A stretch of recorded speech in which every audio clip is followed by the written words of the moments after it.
Selling the Discovery took way longer than what I thought it would, and my plan to travel with this towards the west coast during early autumn is pushed towards early winter.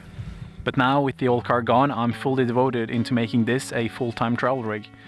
And to make life easier, of course, I'm starting as soon as snow starts to hit the ground. And although I have been doing some upgrades to this whilst waiting for the Discovery to sell, I've been holding back, trying to avoid having two project cars at the same time. But there is a couple of things that I should have prioritized, which is really easy for me to say now in retrospect looking at the ground.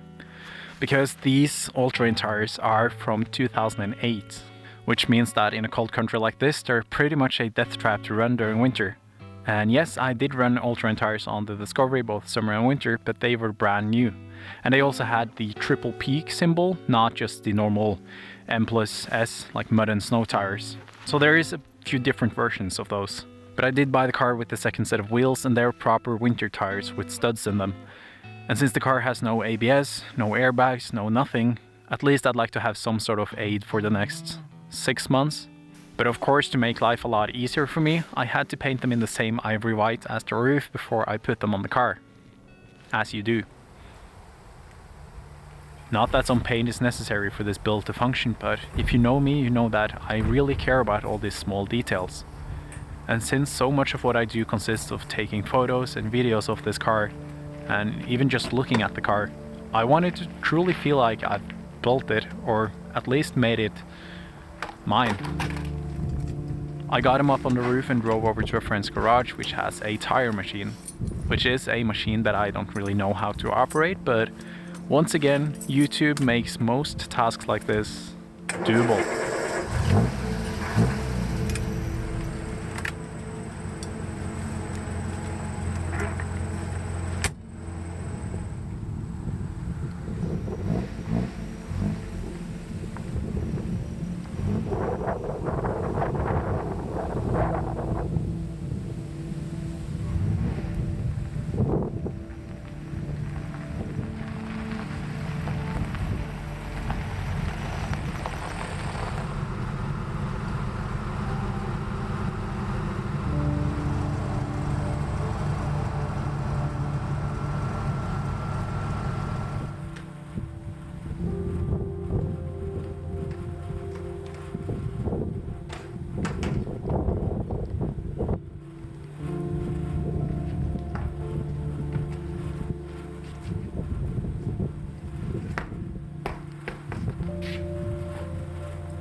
For the somewhat mediocre but functional finish that I'm going for with this build, I could have just painted the rims with the tires on.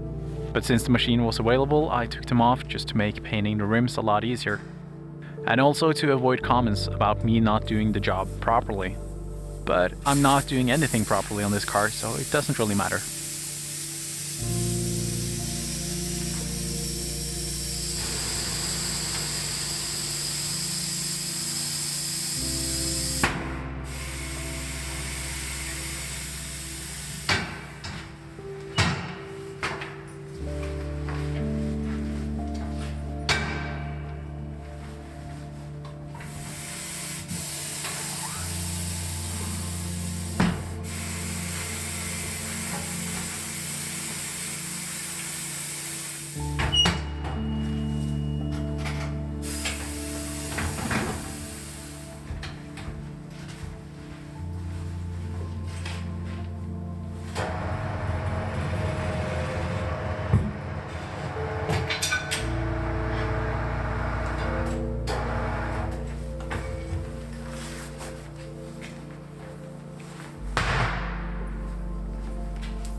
This box is 43 years old, and it hasn't really been opened since 1980.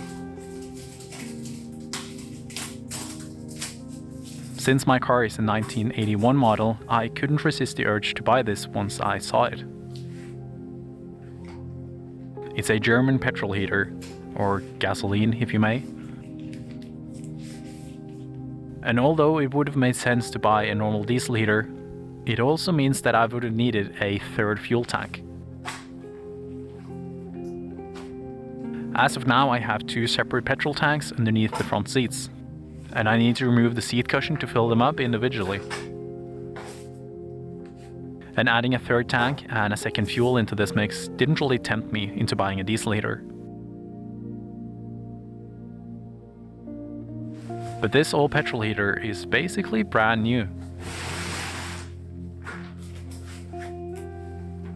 It used to belong to a Norwegian company building fire trucks in the 80s, and since they've taken the fuel pump out of this kit, I assume that's the reason why it's been left in storage for more than 40 years. And it's also the reason why I'm looking for a fuel pump. I did talk to the company that made these on Instagram, but they had to ask one of the engineers on Monday.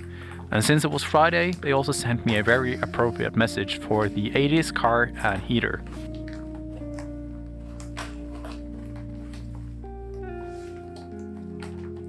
There's obviously a lot of heaters which is more efficient and probably less loud than this one, but on old car and boat forums that I've found, there's plenty of these still in use even 40 years after they stopped selling them. Which goes hand in hand with the car I'm building, because it's not just living one life and getting thrown away, it's actually living through a bunch of different cycles of life. So every time it breaks down, it's rebuilt to a different purpose. And to the few guys that told me that traveling with this car is way worse than traveling with a modern electric vehicle, just grind on that last sentence there for a while.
I also put up some temporary insulation because apparently a few millimeters of alloy is not really that good during winter.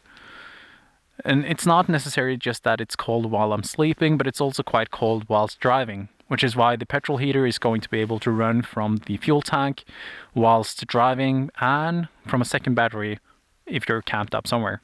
And I say temporary because it's not a finished product. I'm still going to put up a window on the other side.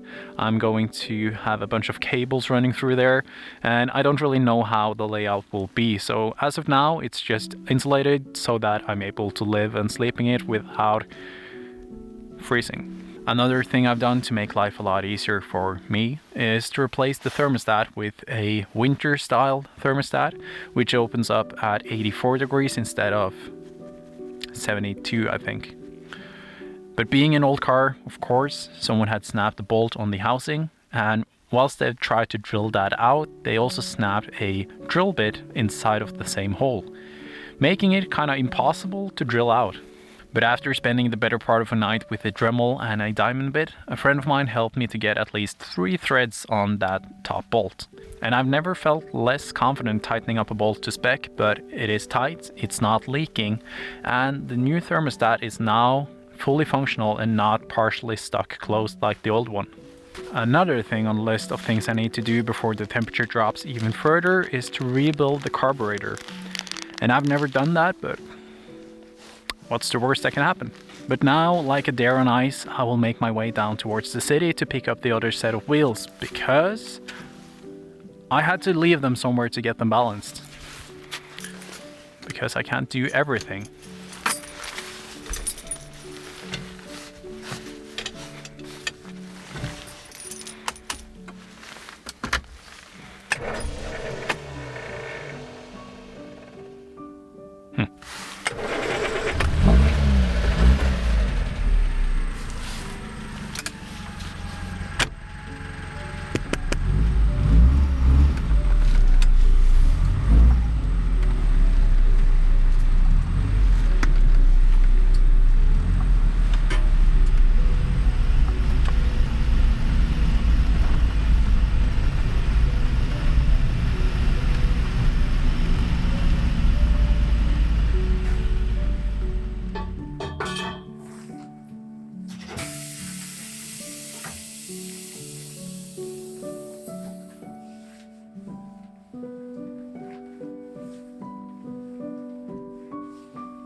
I stood in line together with everyone else that waited until the last minute to put on their winter tires. The tires themselves is not necessarily too interesting, but they are Cooper's Discoverer with studs in them. But something more interesting to me is that the new set of rims does have a different offset, so they do fill out the wheel arches a lot better. And no, I'm not going to put on flares on this, because as soon as you put flares on these, they do kind of look like a Defender, which is also the same reason why I ended up with a old school roof rack, because I wanted to distinctively look like a older vehicle. Not necessarily because I'm only into old cars, but with the small engine and the very basic layout of everything in the car, I kind of want to emphasize that it is a 40-plus-year-old car and not a 10 to 20-year-old car, because it kind of justifies me being all dramatic about everything with this, because this is an adventure even if I'm going to the supermarket. And that again does not necessarily mean that this is unreliable. It only means that it's slow, old, loud, and not really too comfortable. But yet again, I think that makes it a lot cooler and also more interesting to travel with, especially now that I'm going to travel full time again. But back to these. Since I'm heading over to the west coast and then traveling north along the coast, I know that I'm going to encounter a lot of ice, which is why I went with studded tires instead of my normal setup, which is like plain new all-terrain tires. These specific tires is also quite old, so I'm not going to run these for more than only this season. And current plan is to drive north, and when spring comes, I'm going to pick up a set of all-terrain tires and put on these rims, now that I know that the offset looks very good on this car. I'm also keeping one of the Cooper all-terrain tires on the hood because I do need a full-size spare, but this is also an old tire, so I'm thinking to just buy some cheap screw plugs and have studs on this as well, just in case I actually need to use it. As for lighting, these are okay, but I'm very much used to having a lot of lights. So I am planning to have 4 spots on the roof to fill up this gap here. And I'm also thinking to have a couple of floodlights in the grille, but as of right now, I just kind of want to start traveling, so I'm thinking to just figure that out along the way. As of these days, I'm finishing off the last couple of jobs before I set off again, and I'm also saving up some money because you never know. But my plan is to start traveling quite soon, and once I hit the road again, I'm going to be able to put out, don't quote me on this, but I'm hoping to have at least 1, but hopefully 2 videos for YouTube every week. Don't quote me on that.